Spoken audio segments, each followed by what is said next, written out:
Assalamualaikum warahmatullahi wabarakatuh. Perkenalkan, nama saya Muhaimin Ferdiansyah.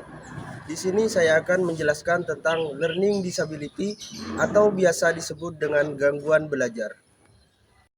Learning disability atau biasa disebut dengan gangguan belajar adalah mereka yang memiliki kesulitan dalam belajar yang meliputi pemahaman atau menggunakan bahasa lisan maupun tulisan. Dan kesulitan tersebut terlihat dalam hal mendengar, berpikir, membaca, menulis, dan mengeja. Ciri-ciri learning disability terbagi menjadi 5. Yang pertama adalah gangguan kemampuan membaca, yang kedua gangguan keterampilan menulis, yang ketiga gangguan keterampilan berhitung, yang keempat gangguan kemampuan berbicara dan berbahasa, dan yang terakhir, yang kelima, gangguan keterampilan nonverbal. Dan ada juga jenis-jenis gangguan belajar, yaitu kesulitan belajar yang berhubungan dengan perkembangan yang mencakup gangguan perhatian, ingatan, motorik, dan persepsi, bahasa, dan berpikir. Sedangkan kesulitan belajar akademik mencakup kesulitan membaca, menulis, dan berhitung atau matematika. Faktor-faktor yang disebabkan adanya learning disability adalah yang pertama faktor keturunan atau genetik dan gangguan koordinasi pada otak pemicunya.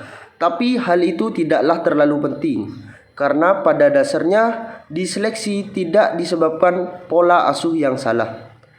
Gangguan pada penglihatan dan pendengaran yang disebabkan oleh kelainan saraf pada otak sehingga anak mengalami kesulitan membaca.